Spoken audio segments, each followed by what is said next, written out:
साथियों, भारतीय संविधान में हमने पिछले जो अध्ययन किया था प्रस्तावना के बारे में, जो हमारे उद्देशिका भारतीय संविधान का मूल या भारतीय संविधान का सार कह सकते हैं, उसका अध्ययन किया था। उसके बाद में हम भारतीय संविधान में जो 22 भाग थे उनका अध्ययन किया था।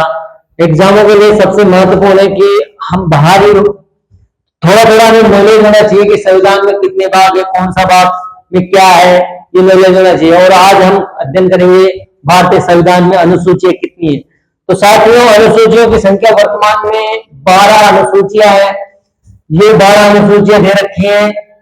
प्रारंभिक संविधान में 8 अनुसूचियां थी, उसके बाद में 9वीं अनुसूची शामिल की गई भूमि अधिग्रहण संबंधी, उसके बाद में 10वीं और उसके बाद में 11वीं पंचायती राज से संबंधित शामिल की गई और 12वीं अनुसूची नगर पालिका से संबंधित, शहरीकरण से शहरी नगर पालिका से संबंधित सम्मिलित की गई। इस प्रकार भारतीय संविधान में वर्तमान में 12 अनुसूचियां हैं, जिसमें हम आपको बता रहे हैं कि प्रथम अनुसूची संघ और राज्य, संघ और राज्य और उसके नाम, यानी कि संघ, ये भारत देश एक संघ से मिलकर सारे राज्यों का संघ है। उसमें राज्यों का नाम, केंद्र शासित प्रदेश, इनका उल्लेख किया गया है, इनके नामों का अलग अलग उल्लेख किया गया है। साथ ही दूसरे अनुसूची में दिखाया गया है कि भारतीय संविधान में संवैधानिक पद, भारतीय संविधान में संवैधानिक पदों के वेतन एवं भत्ते। अब संवैधानिक पद जैसे प्रधानमंत्री हुआ, राष्ट्रपति हुआ, उपराष्ट्रपति हुआ, लोकसभा अध्यक्ष हुआ, निर्वाचन प्रणाली के अधिकारी हुए, ये सब मिलाकर जो संवैधानिक पदों पर बैठे हैं, उनके वेतन और उनके भत्तों से संबंधित उल्लेख किया गया है दूसरी अनुसूची। उसके बाद तीसरी अनुसूची के बारे में जानेंगे कि भारतीय संविधान में पदाधिकारी जितने भी प्रधानमंत्री, राष्ट्रपति पदाधिकारी के शपथ और प्रतिज्ञा, जो जब पद मुक्त होते हैं या उनको शपथ दिलाई जाती है, उसका उल्लेख किया गया है, शपथ एवं प्रतिज्ञा है। चौथी अनुसूची राज्यसभा में राज्य तथा संघ क्षेत्रों में सीटों का आवंटन।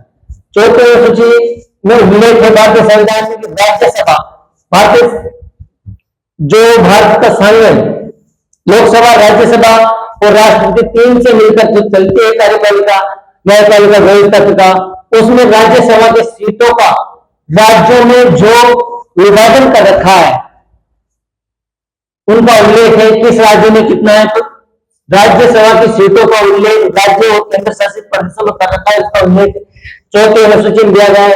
पांचवी अनुसूची अनुसूचित जाति व जनजाति का प्रशासन एवं नियंत्रण।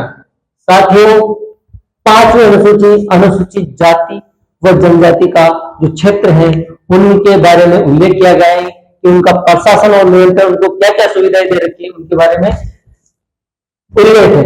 छठी अनुसूची असम, मेघालय, मिजोरम, त्रिपुरा के क्षेत्रों में, यानी चारों राज्यों में जनजाति क्षेत्रों के विकास के लिए उनके प्रशासन के नियंत्रण का उल्लेख किया गया है। सातवीं अनुसूची में दिया गया है केंद्र और राज्य के मध्य संबंध।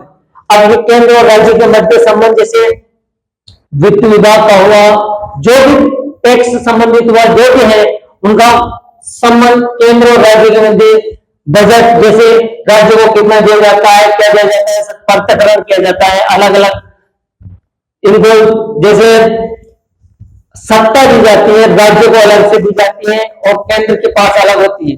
तो केंद्र राज्य को किस तरीके से विभाजित करता है, राज्य की शासन व्यवस्था एक राज्य अपने हिसाब से चलाता है, तो उसको पृथक्करण कर उस हिसाब से दिया गया है, शक्तियां दी गई है। आठवीं अनुसूची में भारतीय संविधान, आठवीं अनुसूची क्या कहती है, भारतीय संविधान में मान्यता प्राप्त भाषा। वर्तमान में भारतीय संविधान में 22 भाषाएं, प्रारंभ में संविधान में 14 भाषा थी, उसके बाद 1967 में हिंदी को, उसके बाद में 4 भाषाओं का उसमें समावेश किया गया 1992 में, और 2003 में फिर 4 भाषाओं का समायोजन कर वर्तमान में 22 भाषाओं का उल्लेख किया गया है। नौवीं अनुसूची में भू सुधार से संबंधित उल्लेख किया गया है साथियों। 10वीं अनुसूची दल बदल कानून बनाया गया। 52वें संविधान संशोधन 1985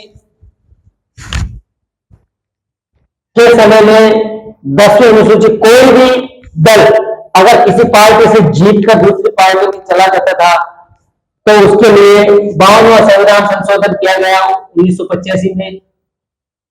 अगर वर्तमान में कोई भी सदस्य किसी पार्टी की सदस्यता के साथ जीत कर चुनाव में दूसरी पार्टी में जाता है तो पहले उसकी सदस्यता खत्म होगी, उस पार्टी की उसके बाद हो जाएगा। 11वीं अनुसूची साथियों तो पंचायती राज से संबंधित है। पंचायती राज को इसमें शामिल किया गया है। इसमें पंचायती राज को 29 विषय दिए गए हैं जो ग्रामीण क्षेत्र में विकास के लिए सबसे ज्यादा उपयोगी साबित हुए हैं। और 12वीं अनुसूची नगर पालिका से संबंधित है साथियों। उसके अधिनियम में 18 विषय हैं। इस प्रकार भारतीय संविधान में 12 अनुसूचियों का उल्लेख किया गया है। 12। अब एग्जाम के लिए कितनी महत्वपूर्ण है, कहीं से भी क्वेश्चन पूछा जा सकता है।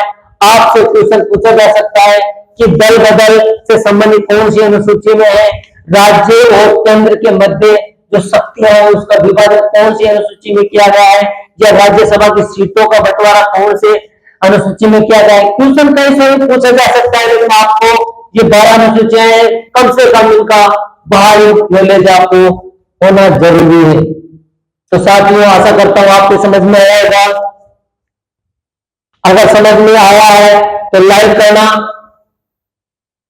अगर कहीं भी आपको मिस्टेक दिखे तो कमेंट्स करके मैसेज करना कि यहां पर सुधार करने की जरूरत है। धन्यवाद।